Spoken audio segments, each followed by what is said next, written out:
Bismillahirrahmanirrahim. Assalamualaikum warahmatullahi taala wabarakatuh. Okey kelas, insya-Allah minggu ni kita akan bermula dengan tajuk 1 lah. Tajuk 1 ni kita akan bercakap tentang konsep komunikasi Islam tu. Apa dia komunikasi Islam, macam mana komunikasi Islam itu, sumber dia. Lepas tu macam mana perbezaan dia dengan komunikasi yang diperkenalkan oleh barat. Insya-Allah minggu ni kita akan belajar tentang 3 perkara. Yang pertama maksud Islam dan komunikasi, yang kedua sumber komunikasi Islam, dan yang ketiga elemen komunikasi Islam. Kita terus kepada isi kandungan. Isi kandungan pada tajuk 1 ini kita akan tahu tentang terminologi komunikasi. Apa tu terminologi? Terminologi tu macam istilah lah. Nanti kita akan tahu istilah komunikasi ini kalau barat pakai macam mana, kalau Islam pakai macam mana. Jadi kita akan tengoklah daripada definisi-definisi yang telah didatangkan oleh orang-orang yang berkaitan dengan komunikasi lah. Okey, dan seterusnya kita akan belajar tentang sumber komunikasi Islam. Kalau dekat dalam Islam itu, kita komunikasi ni bersumber. Maksudnya dia ada dia punya rujukan. Bagaimana komunikasi yang diperkenalkan dalam Islam, yang digunakan dalam Islam, diaplikasikan dalam Islam. Okey, jadi sumber-sumber kita adalah Al-Quran yang pertama, kita ada As-Sunnah, dan juga amalan para ulama, macam mana ulama dulu dia berkomunikasi. Dan juga kita ada komunikasi konvensional. Komunikasi konvensional ni nanti saya akan terangkan lah apa dia, macam mana, apa syarat-syarat dia, guideline dia, macam mana kita nak guna komunikasi konvensional ni lah. Konvensional ni yang kamu guna setiap hari itulah, yang ada pada hari ini, dan macam mana untuk dia menepati kepada komunikasi Islam itu kita akan belajar. Dan yang ketiga kita akan belajar tentang elemen komunikasi Islam. Apa dia yang ada dalam elemen, macam mana komunikasi Islam itu terbentuk, apa dia punya elemen-elemen yang membolehkan komunikasi itu digelar sebagai komunikasi Islam. Okey, jelas ya? Okey, kalau kita tengok daripada komunikasi itu sendiri, komunikasi itu dia berkembang seiring dengan ketamadunan manusia. Maknanya manusia ni dia antara sesama manusia dan juga dengan Tuhan, dengan alam, dia perlu berkomunikasi. Komunikasi ni adalah hubungan, interaksi. Jadi mustahil untuk seseorang manusia dia boleh hidup tanpa komunikasi. Okey, proses komunikasi ni dia dah berlangsung daripada Nabi Adam lagi. Okey, kita tengok kat situ kat situ ada komunikasi antara Allah yang menciptakan Nabi Adam dan juga isterinya. Jadi Allah beritahu kepada Adam supaya hidup baik-baik dengan isterinya di dunia. Okey, itu kita tengok contoh komunikasi antara Tuhan dengan hamba. So jadi kita nampak yang komunikasi ni dia dah berlaku awal lagi, sejak daripada Nabi Adam lagi. Okey, kita pergi pula kepada definisi komunikasi barat. Okey, untuk barat kita tengok ada Schramm dan Roberts. Dia mengatakan komunikasi ni adalah perkongsian sesuatu orientasi, merangkumi penyaluran maklumat, idea serta sikap dan sebagainya. Jadi kat situ kita nampak komunikasi ini ditakrifkan sebagai pengkongsian. So apa saja sebarang perkongsian kita anggapkan sebagai komunikasi. Okey. Yang kedua kita tengok John dia mengatakan penghantaran bahan maklumat yang mempunyai mesej tertentu melalui saluran atau media kepada penerima yang berkenaan. Okey. Yang ketiga pula kita ada Shannon dan Weaver mengatakan komunikasi adalah bentuk interaksi manusia yang saling mempengaruhi antara satu sama lain. Okey, kita tengok definisi ini dia lebih terperinci. Kerana mereka mengatakan komunikasi ini merangkumi penulisan, lisan, muzik, teater, ekspresi muka pun kita anggapkan sebagai satu bentuk komunikasi. Marah ke, suka ke, menangis ke, kita anggap sebagai komunikasi. Okey, Carr pula mengatakan komunikasi ialah proses yang memungkinkan seseorang menyampaikan rangsangan untuk mengubah perilaku orang lain. Okey, daripada semua definisi komunikasi ini kita faham bahawa komunikasi itu adalah satu perlakuan ataupun satu penghantaran maklumat ataupun interaksi manusia antara satu sama lain untuk menyatakan perasaan dia, untuk menyatakan kefahaman dia, ataupun apa saja yang berkaitan yang kita nak sampaikan kepada orang lain. So kita faham itu adalah maksud komunikasi. Kita tengok image ni lah, ataupun macam mana dia menggambarkan komunikasi tu, macam mana komunikasi itu membentuk kepada output ataupun kita panggil behavior. Jadi komunikasi itu dia adalah satu input ataupun information, maklumat apa sahaja yang datang daripada orang lain, individu, untuk membentuk apa tu, output dia adalah behavior ataupun kelakuan. Kan tadi kita belajar macam mana sesuatu komunikasi itu akhirnya membentuk perilaku ataupun tindakan seseorang. Okey, jadi di dalam information itu dia terkandung message. Maksudnya apabila orang berkomunikasi dengan kita ataupun kita sendiri berkomunikasi dengan diri kita, dia terkandung message. Maksudnya message itu nanti yang akan membentuk perilaku kita, yang membentuk kita punya tindakan, apa yang kita boleh buat, apa yang kita akan buat. Okey, jadi kalau kita tengok daripada situ, dia ada coding dan juga ada decoding lah. Okey, lepas tu antara medium dia ataupun channel dipanggil kat sini, dia adalah cara dia dengan kita bercakap, dengan kita menulis, dengan kita membuatkan dia grafik supaya mesej itu sampai kepada orang lain.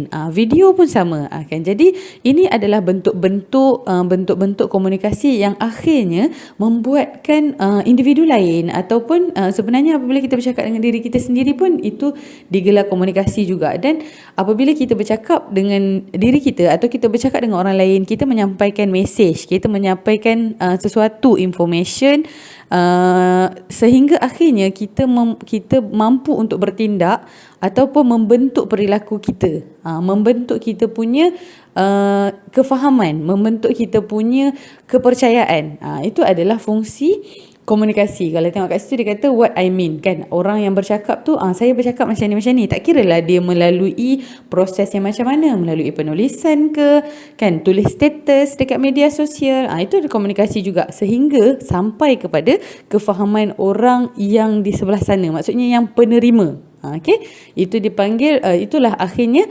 membentuk dia punya kepercayaan ataupun dia punya kefahaman terhadap mesej yang kita bawalah, yang messenger tu ataupun pemberi mesej itu bawa.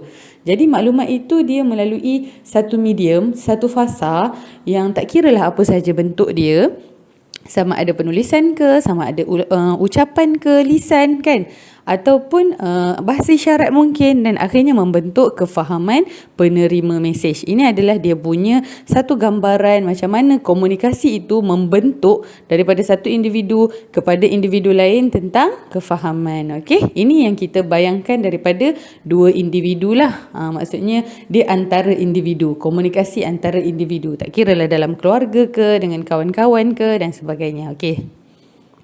Okey, kita teruskan kepada topik komunikasi menurut Islam. Okey, komunikasi atau communication ni apabila kita terjemahkan ke dalam bahasa Arab ataupun di dalam Al-Quran disebut sebagai ittisal, iaitu berertinya sampaikan. Okey, ittisal ini berasal daripada perkataan wasala. Okey, firman Allah, walaqad wassalna lahumul qawla la'allahum yatadhakkarun. Firman Allah bermaksud, dan demi sesungguhnya kami telah sampaikan firman-firman kami iaitu Al-Quran kepada mereka supaya mereka memperoleh peringatan. Okey, dalam Quran juga terdapat beberapa istilah lain yang menggambarkan maksud komunikasi. Jadi inilah istilah-istilah yang terdapat di dalam Al-Quran yang menerangkan tentang komunikasi lah. Yang pertama qara'a ataupun suruhan membaca, iqra'. Okey, maksud qara'a ataupun iqra' ini adalah membaca ataupun bacalah.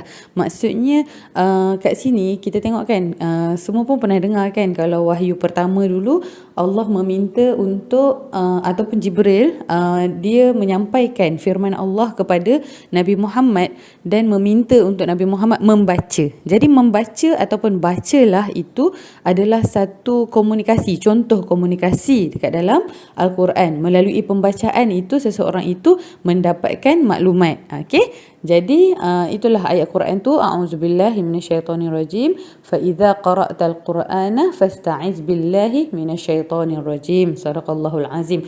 Jadi daripada ayat Quran itu kita faham maksud yang Allah minta kita apabila membaca Al-Quran itu hendaklah beristiazah ataupun mengucapkan a'udzubillahi minasyaitonirrajim.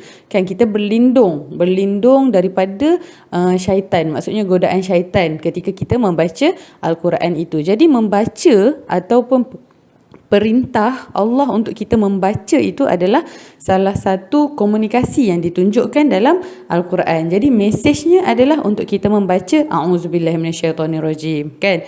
Jadi kita untuk terhindar daripada godaan syaitan, kan. Jadi itu adalah contoh komunikasi. Allah berkomunikasi dengan kita untuk kita membaca. Okey, kita terus kepada yang kedua, ada baligh. Apa itu maksudnya baligh ni? Baligh ni adalah sampaikan. Okey, daripada ayat Quran itu ataupun firman Allah, a'udzubillahi minasyaitonirrajim, ya ayyuhar rasul balligh ma unzila ilaika min rabbik. Okey, sadaqallahul azim. Okey, jadi baligh ini adalah menyampaikan, kan. Allah menyuruh rasulnya ataupun utusannya untuk menyampaikan mesej kepada kaum mereka. Jadi baligh merupakan satu komunikasi yang disebut dalam Al-Quran, kan. Menyampaikan mesej kebaikan, mengajak mereka kepada perkara yang mengenal Tuhan, mengetahui tentang tauhid, itu adalah termasuk di dalam baligh. Okey, seterusnya istilah lain adalah basyir. Apa tu basyir? Adalah maksudnya khabarkan. Khabarkan maksudnya membawa perkhabaran. Allah meminta utusannya dan Rasul memberi perkhabaran kepada umat mereka. Ada dalam Al-Quran, a'udzubillahi minasyaitonirrajim, basyiril munafiqina bi anna lahum azaban alima. Sadaqallahul azim. Maksud ayat ini adalah beritahu ataupun khabarkan kepada orang-orang munafik itu tentang azab yang sangat pedih. Jadi basyir ini adalah perkhabaran, kan. Allah meminta utusan dia untuk bagi tahu kepada orang munafik, bagi tahu kepada orang-orang yang berlaku kufur kepada Allah untuk menanti azab yang Allah sediakan untuk mereka. Jadi basyir adalah salah satu bentuk komunikasi yang disebut dalam Al-Quran. Okey, seterusnya ada istilah qala ataupun qul. Okey, qala ataupun qul ni biasa kita dengar, kan, dekat dalam 3 qul. Ada qul huwallahu ahad, kan. Qul a'udzu birabbin nas, kan. Jadi maksud dia adalah berkata ataupun katakanlah. Kan, Allah meminta untuk Nabi Muhammad berkata, katakanlah. Kan. Jadi itu adalah bentuk komunikasi juga dekat dalam Al-Quran. A'udzubillahi minasyaitonirrajim, qul huwallahu ahad, kan. Sadaqallahul azim, maksudnya katakanlah bahawa Allah itu satu, Allah itu esa. Jadi qul ini adalah istilah lain yang diguna dalam bentuk komunikasi Islam. Okey, seterusnya kita ada da'a. Da'a itu maksudnya menyeru. Kan biasa dengar perkataan dakwah, kan. Orang mengajak kepada kebenaran, menyeru kepada kebaikan, kan. Jadi da'a ini itulah maksud dia, menyeru. Daripada firman Allah dalam Al-Quran, a'udzubillahi minasyaitonirrajim, wal takum minkum ummatun yad'una ilal khair. Sadaqallahul azim. Maksud dia, kaum Muhammad ini akan menjadi satu umat yang mengajak kepada kebaikan, yang menyeru kepada perkara-perkara kebaikan. Okey. Dan kita ada juga dekat dalam Al-Quran tawasa. Apa tu tawasa? Biasa, kan, dengar dalam surah Al-Asr, kan. Tawasa itu maksud dia berpesan. Berpesan ini adalah satu bentuk juga komunikasi dekat dalam Islam yang disebut oleh Al-Quran. Okey, jadi berpesan itu kita memberi pesanan kepada orang lain, menasihati orang lain, kan. Okey, ayat Al-Qurannya adalah a'udzubillahi minasyaitonirrajim, illal ladzina amanu wa 'amilus solihat wa tawasaw bil haqq wa tawasaw bis sabr. Sadaqallahul azim. Ini dalam wal asr, kan, dalam surah Al-Asr. Kamu pun biasa dengar, kan. Jadi berpesan-pesan kepada kebaikan, berpesan-pesan kepada kesabaran. Jadi kita saling berpesan-pesan antara umat Islam ini. Kita berpesan-pesan kepada kebaikan, kita berpesan-pesan kepada kesabaran, kan. Jadi pesan itu merupakan satu bentuk komunikasi dan juga istilah yang digunakan dekat dalam Al-Quran untuk menggambarkan komunikasi dekat dalam Islam tu. Jadi pesan ini ada datang daripada pesan ibu kepada anak, pesan ayah kepada anak, pesan kawan kepada kawannya, pesan guru kepada anak muridnya. Okey, itu adalah perkataan tawasa. Okey. Dan seterusnya ada juga istilah sa'ala. Sa'ala ini maksud dia bertanya kan. Jadi pertanyaan juga merupakan satu istilah yang digunakan untuk menggambarkan komunikasi dekat dalam Islam. Okey, bertanya ini disebut dekat dalam ayat A'udzubillahi minasyaitonirrajim, yas'alunaka maza uhilla lahum. Sadaqallahul azim. Maksud firman Allah ini, mereka bertanya kepada kamu, iaitu Muhammad lah, apa yang dihalalkan untuk mereka. Okey, jadi maksud ini komunikasi Islam ini dia memasukkan pertanyaan itu adalah salah satu komunikasi. Maksudnya kalau kamu tak faham apa-apa, kamu tak tahu apa-apa, kamu bertanya. Jadi daripada pertanyaan itulah yang membawa kepada penerangan dan akhirnya membina kefahaman kamu. Jadi Al-Quran itu dah menyebut dah tentang pertanyaan. Okey? Dan yang terakhir adalah sama'a. Apa itu sama'a? Sama'a maksud dia dengarkan. Kan maksudnya tadi kita dah ada pertanyaan. Pertanyaan pun komunikasi dalam Islam. Mendengar pun adalah satu komunikasi dalam Islam. Jadi bukan sahaja kita bercakap, bukan sahaja kita memberi isyarat kepada orang lain untuk menyampaikan mesej kita, tapi mendengar juga adalah salah satu cara untuk kita berkomunikasi dengan orang. Kan kalau kadang-kadang orang cerita masalah dia kat kita, dia tak nak pun kita bagi tahu kat dia solusi ataupun apa-apa. Dia nak kita dengarkan dia sahaja. Okey? Jadi sebab itulah Al-Quran menceritakan bahawa dengar ini juga adalah salah satu komunikasi yang terkandung dalam Al-Quran. Okey. Dia punya ayat adalah A'udzubillahi minasyaitonirrajim. Wattaqullaha wasma'u wallahu la yahdil qaumal fasiqin. Sadaqallahul azim. Okey, maksud firman Allah ini adalah bertakwalah kepada Allah dan dengarlah, sesungguhnya Allah itu tidak memberi hidayah kepada orang-orang yang fasik. Okey, jadi sadaqallahul azim. Orang fasik ini dia tidak mendengar, dia tidak mahu mengikut. Sudahlah dia tidak mendengar, jadi dia tidak mahu mengikut. Apa saja kebaikan yang datang pada dia, dia abaikan, dia endahkan. Jadi itulah Al-Quran mengatakan Allah itu tidak akan memberi hidayah kepada mereka yang tidak mendengar, mereka yang tidak mahu mengikut. Okey, jadi disebabkan itulah kita kena bertakwa kepada Allah. Jadi apabila daripada kita mendengar itu, kita mendengar kebaikan, kita mengetahui apa yang disampaikan oleh Nabi Muhammad kepada kita, dan kita mendengar dan kita taat, dan akhirnya kita bertakwa, terhindarlah kita daripada menjadi orang-orang fasik. Okey, jadi sama'a ataupun mendengar ini adalah salah satu istilah yang digunakan untuk menggambarkan komunikasi dalam Islam dan disebut dalam Al-Quran. Okey, jelas ya semua? So, kita pergi kepada pengertian komunikasi menurut Islam. Komunikasi menurut Islam ini adalah proses menyampaikan mesej kepada seseorang atau masyarakat untuk dijadikan milik bersama tentang maklumat, pengetahuan, kemahiran, sikap dan kepercayaan berlandaskan Islam. Jadi, komunikasi dalam Islam ni macam saya cakap tadi ialah proses. Dia adalah proses untuk bertukar-tukar mesej. Maksudnya daripada penyampai kepada penerima untuk dijadikan milik bersama. Maknanya supaya mesej itu diterima oleh penerima ni dan digunakan sebagai pengetahuan diri dia sendiri.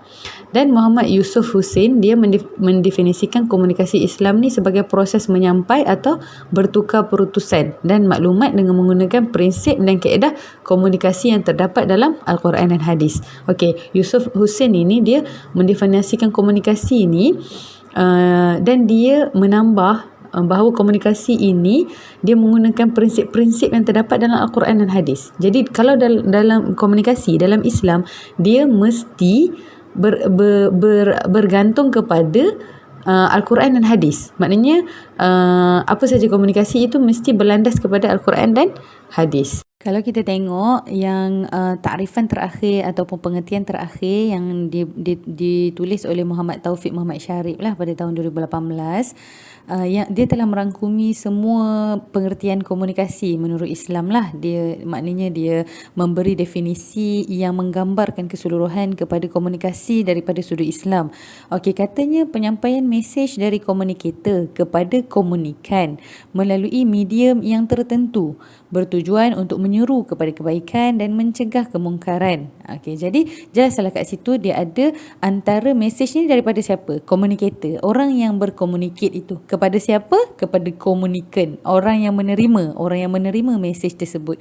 Dan dia mesti melalui medium tertentu. Tak kira lah medium yang macam saya cakap tadi, ada tulisan ke, ada perkataan ke, ada ucapan ke, apa-apa sahaja medium, untuk bertujuan dia menyeru kepada kebaikan dan juga mencegah kepada kemungkaran. Kan kalau kita tengok ada orang buat silap ke apa ke, jadi kita menyampaikan mesej, kita berkomunikasi untuk menghalang dia daripada buat perkara tidak baik itu. Macam tu juga kalau kita nak ajak orang kepada kebaikan, kita adalah komunikator dan orang itu adalah komunikan, dan kita menyampaikan mesej tersebut dan kita mengajak sehingga dia pun melakukan kebaikan seperti apa yang kita ajakkan. Itu adalah definisi komunikasi menurut Islam lah. Okey, jadi sambungan dia sama ada komunikator atau komunikan. Proses komunikasi boleh menjadi dari seorang kepada seorang. Maksudnya individu, dia seorang berkomunikasi dengan seorang yang lain. Okey, one to one. Seorang kepada ramai. Macam contohnya Ustazah dengan kamu semua student, ramai. Mesej Ustazah adalah mengajar tentang komunikasi dalam Islam. Jadi mesej itu diterima oleh kamu, para pelajar, dalam kelompok yang ramai. Jadi one to many. Okey. Ramai kepada seorang. Boleh juga dia adalah daripada ramai kepada seorang. Kamu semua, kamu nak menyampaikan satu mesej kepada Ustazah. Contohnya macam tu kan. Jadi kamu pun berbincang untuk menyampaikan macam mana cara untuk menyampaikan kan. Macam contohnya perasaan kamu, persetujuan kamu. Jadi contoh Ustazah buat poll ataupun Ustazah buat vote kan. Macam mana Ustazah nak tahu apa yang ada dalam hati kamu kan. Jadi kamu adalah komunikator dan Ustazah perlukan mesej tu. Ustazah sebagai komunikan. Jadi kamu bagi tahu melalui vote. Contohnya kan, kamu vote setuju atau tidak contohnya untuk sesuatu perkara lah.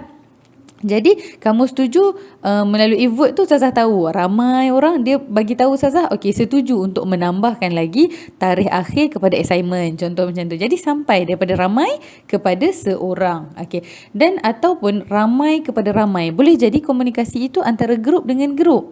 Macam mana nak menyampaikan daripada grup ini mesejnya kepada grup yang lain. Okey, jadi kesemua ini bergantung kepada metod dan medium penyampaian komunikator dalam menyampaikan mesej. Okey, jadi itulah dia tertakluk kepada kecerdikan, kebijaksanaan orang yang dipanggil komunikator itu supaya mesej itu sampai kepada komunikan. Okay. Jadi ini adalah pengertian yang sangat mencakupi ataupun menerangkan apa itu komunikasi menurut Islam.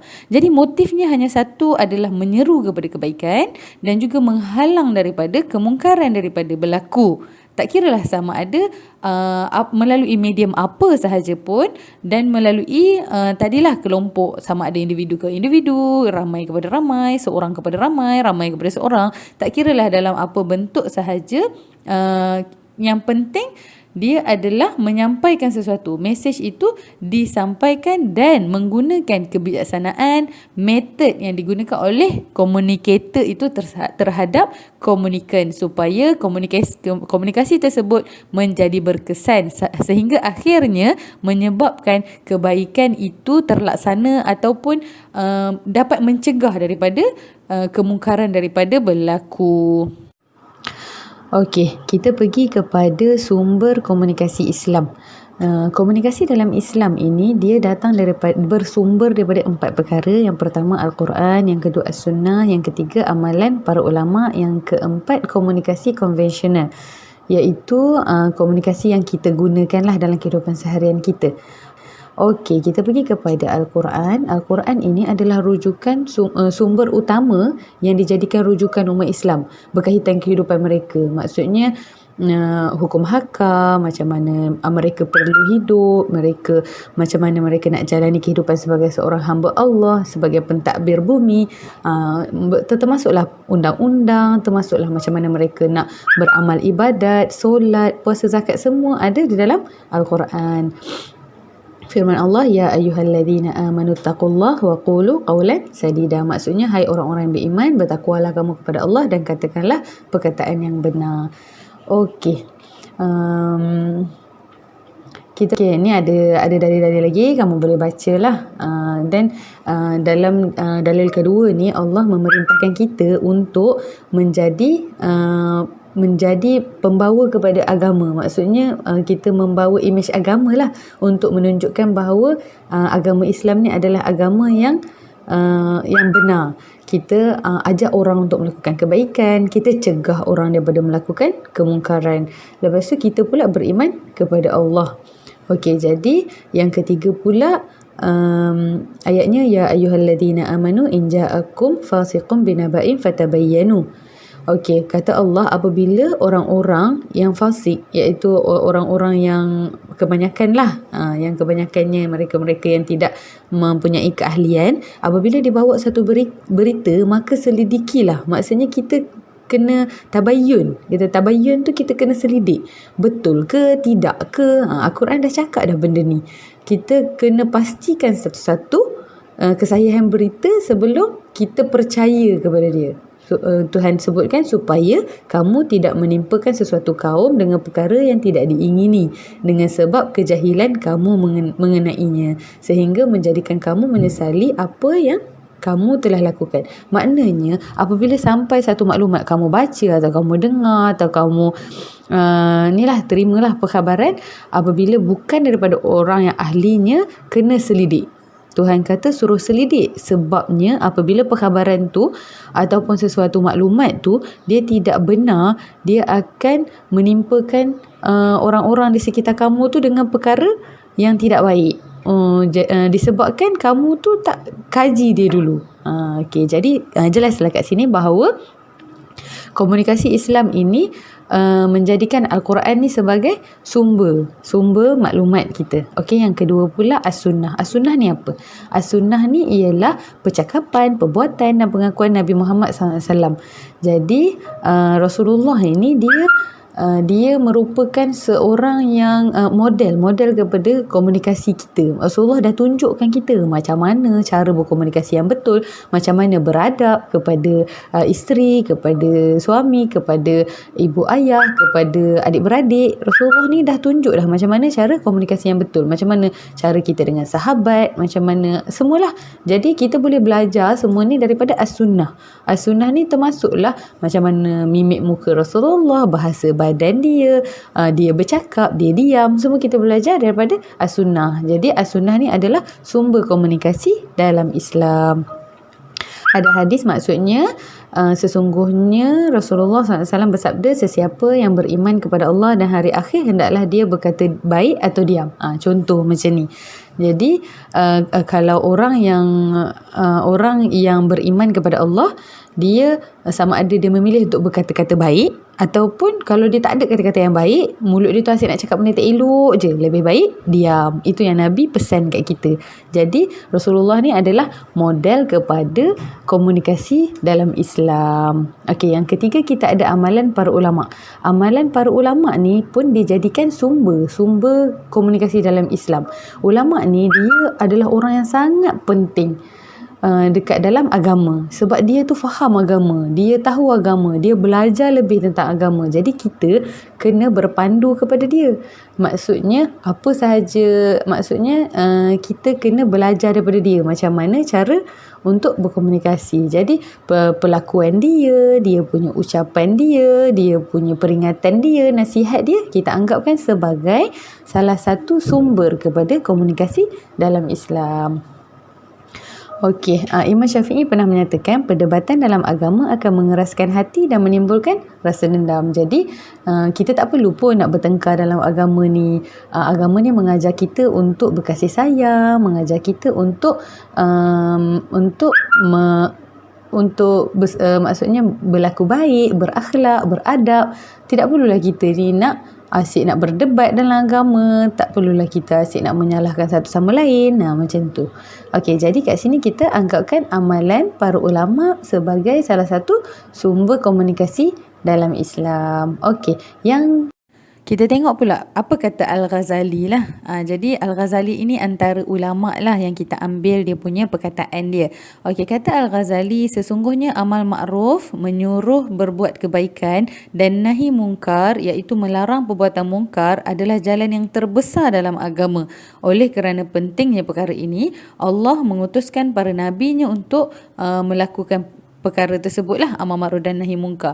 Sekiranya ditinggalkan akan berkembanglah kesesatan, masyhurlah kejahilan dan semakin menjala kerosakan. Itu kata Imam Al-Ghazali. Jadi kita faham daripada apa yang disampaikan oleh ulama ini kan. Al-Ghazali ini menekankan konsep untuk kita berbuat kebaikan. Kita mengajak orang untuk membuat kebaikan. Kita dah buat baik, kita ajak orang buat baik dan kita halang daripada orang melakukan kemungkaran, dan termasuklah diri kita, halang daripada diri kita untuk melakukan kemungkaran, dan kita halang orang lain untuk daripada diorang melakukan kemungkaran. Jadi itu adalah jalan yang terbesar, komunikasi terbesar yang perlu dilaksanakan oleh orang Islam ke atas muka bumi ini, ataupun orang kebanyakan kan. Maksudnya semua orang perlu membawa moral tersebut, perlu membawa nilai-nilai baik tersebut dan menghalang daripada nilai-nilai buruk daripada berlaku. Okey, jadi perkara ini sangat penting ditekankan oleh Al-Ghazali. Jadi kita faham bahawa ulama ini menekankan komunikasi yang bertujuan kepada dua perkara ini. Buat perkara baik, ajak orang buat baik, halang daripada buat mungkar. Jadi kita faham ulama dia menyampaikan tentang perkara itu. Komunikasi seharusnya bermatlamatkan perkara itu.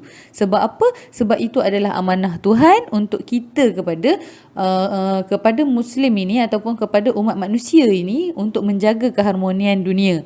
Kan, kalau tidak habislah, berlakulah binasa yang besar, bencana yang banyak. Jadi kita faham bahawa komunikasi menurut ulama ini adalah sesuatu yang mengajak kepada kebaikan dan menghalang kepada kemungkaran berdasarkan apa yang telah diterangkan oleh Imam Al-Ghazali. Terakhir pula adalah komunikasi konvensional. Komunikasi konvensional macam Ustazah cakap tadi, dia adalah cara komunikasi yang kita gunakan sehari-harian.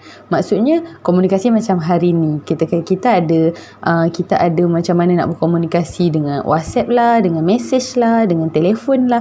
Benda tu semua dia tak ada zaman Rasulullah dulu. Kita anggapkan dia komunikasi konvensional. Tapi selagi mana dia selari dengan ajaran Islam, kita boleh ambil. Selagi dia tidak melanggar batasan syariat, kita boleh gunakan dia. Maklumat-maklumat tu kita boleh pakai, kita boleh aplikasikan dalam kehidupan selagi mana tidak membawa kemudaratan dalam hidup kita dan dia tidak bercanggah dengan prinsip-prinsip Islam dan juga kaedah-kaedah yang disepakati oleh ulama. Okey, jelas Okey, seterusnya kita pergi kepada elemen komunikasi Islam. Elemen ada 5 dekat dalam komunikasi Islam. Yang pertama, kita ada penyampai. Penyampai ni adalah tempat bermulanya proses komunikasi. Ialah orang yang menyatakan mesej tersebut. Ialah punca sesuatu perkara yang nak disampaikan, ataupun pihak yang mencipta pesanan tu, sama ada individu atau kumpulan. Okey, punca ini kalau dalam Islam kita namakan sebagai sumber maklumat lah. Sumber maklumat ini mesti sah kebenarannya. Maksudnya apabila dia menyampaikan sesuatu, dia menyampaikan sesuatu yang benar. Dia mesti menyampaikan sesuatu yang benar ataupun disahkan maklumatnya. Okey, yang kedua kita ada penerima. Penerima ini kita gelarkan sebagai mad'u, sasaran orang, golongan, kelompok yang menerima mesej komunikasi tersebut.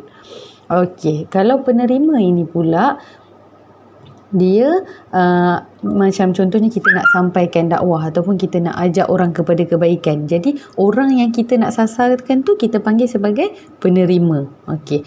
Yang ketiga kita ada mesej. Mesej atau pesanan ataupun maudhu' topik lah.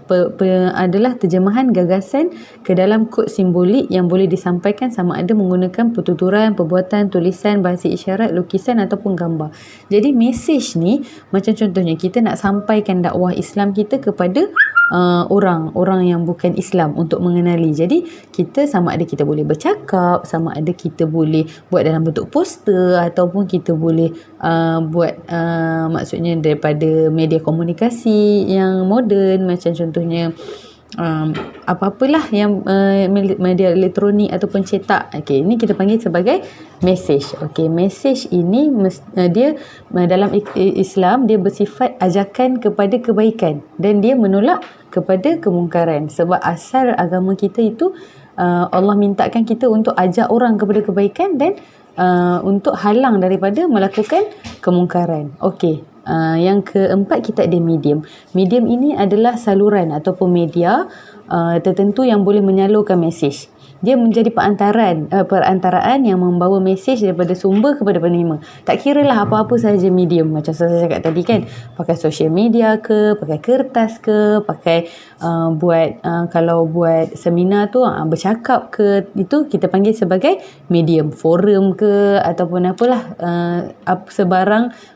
sebarang perantaraan daripada penyampai kepada penerima yang membawa mesej tersebut. Okey, yang terakhir kita ada maklum balas. Maklum balas ini adalah proses menunjukkan kesan daripada penerimaan rancangan atau mesej. Maksudnya maklum balas ni kita terima daripada penerima tu. Kita boleh tengok daripada penerima tu sama ada komunikasi itu berkesan atau tak. Kita tengok daripada reaksi dia. Dia rasa seronok ke, dia rasa gembira ke apabila kita ajak dia kepada kebaikan atau menghalang daripada kemungkaran tu. Dia rasa macam mana reaksi muka dia, penerimaan dia, setuju ke dengan kita ke. Itu kita termasuk dekat dalam maklum balas. Okey, jelas Okey, gambar rajah ini dia merujuk kepada proses ataupun macam mana komunikasi itu yang macam kita daripada awal kelas tadi kita bagi tahu bahawa satu mesej atau satu maklumat yang membawa mesej dan membentuk kepada perubahan ataupun tindakan kepada penerima. Jadi kita tengok macam mana proses ini berlaku. Yang pertama adalah communicator ataupun orang yang membawa maklumat tersebut. Macam mana dia membawa? Jadi melalui tengok nombor 2. Nombor 2 itu adalah medium. Facebook, kan? Dia menggunakan Facebook. Contohnya dia tulis status. Orang ini kan, orang yang membawa kebaikan ini dia tulis status dekat Facebook tu. Lepas tu daripada medium tu tadi dia membawa mesej. Dia melalui medium tersebut dan dia membawa mesej dan sampai kepada nombor 4 tu. Nombor 3 tu adalah mesej yang dibawa melalui medium Facebook tu tadi. Kepada nombor 4 itu adalah penerima, komunikan kan? Okey, jadi dia membaca contohnya kepada status Facebook itu ataupun mungkin diletakkan video dan mereka menonton video tersebut. Jadi sampai kepada nombor 4 itu adalah penerima ataupun komunikan. Jadi komunikan ini ataupun penerima ini dia boleh memberi maklum balas. Macam mana kita nak tahu maklum balas tu? Daripada dia klik like ke, dia klik love ke, dia angry ke. Jadi kita tahu melalui maklum balas dia tu. Jadi kat situlah kita nampak macam mana komunikasi tu. Kalau komunikasi itu disukai, jadi like dia banyak sangat, orang love dia pun banyak sangat, orang share dia pun banyak sangat. Tapi kalau maklum balas itu menunjukkan negatif, orang tak peduli, contohnya tak peduli kepada pernyataan tersebut, status tersebut, ataupun orang marah lagi, letak angry, letak sad dan sebagainya lah. Mungkin yang memberi maklum balas yang difahami daripada communicator itu. Jadi ini adalah prosesnya, proses yang kita fahami daripada elemen-elemen tadi. Jadi antara untuk melengkapkan komunikasi ini kan, kita cakap daripada sudut Islam lah, komunikasi ini sehingga sampai mesej tersebut kepada komunikan dan merubah perilaku mereka, inilah proses yang dilalui. Okey, jelas ya? Jadi kesimpulan kepada konsep komunikasi dalam Islam ni, kita faham macam saya cakap tadi, komunikasi ini terhasil adalah daripada keperluan manusia kepada komunikasi. Mustahil lah setiap manusia dengan manusia yang lain dia tidak berinteraksi. Dia mesti berinteraksi. Tak kira lah orang tu kalau dia tak ada suara sekalipun, dia boleh berinteraksi dengan bahasa isyarat ataupun lain-lain cara. Jadi berkomunikasi ni adalah fitrah insan. Dia adalah keperluan. Dan cara berkomunikasi ini berubah dari zaman ke zaman. Maksudnya zaman dulu mana ada orang kenal lagi telefon ke apa. Sekarang semua pun dah senang. Petik-petik-petik boleh cakap telefon dengan kawan, dengan ibu ayah macam tu kan. Okey, tapi dekat dalam komunikasi dalam Islam, dia mesti berlandaskan kepada Al-Quran dan As-Sunnah. Sebab Al-Quran dan As-Sunnah ini dia kekal sampai ke hari kiamat. Jadi apa yang Nabi ajar ni, cara Nabi ajar kita berkomunikasi ni akan kekal. Contohnya komunikasi kita terhadap ibu ayah, maksudnya kita tetap benda yang sama. Walaupun dalam telefon kita tak boleh menengking-nengking, tak boleh nak cakap menghina-hina, tetap sama juga. Sebab Al-Quran dan As-Sunnah itu kekal relevan sampai bila-bila. Okey, jadi dalam Islam kita faham bahawa komunikasi ini dia apabila dia dengan tujuan yang baik, macam saya cakap tadi, mengajak kepada kebaikan dan menolak kemungkaran tu, dia akan dapat ganjaran. Maksudnya Allah dah janjikan kita ganjaran apabila kita menggunakan komunikasi ni dengan tujuan yang baik. Okey, jadi macam saya cakap tadi, setiap elemen komunikasi kita kena titik beratkan lah supaya proses komunikasi ni sampai kepada tujuannya. Maksudnya macam kita cakap tadi, Tuhan minta kita ajak orang lain kepada kebaikan, halang mereka daripada keburukan. Kita kena titik berat lah elemen-elemen komunikasi Islam supaya mesej yang kita nak sampaikan tu berkesan dan juga diredai Allah.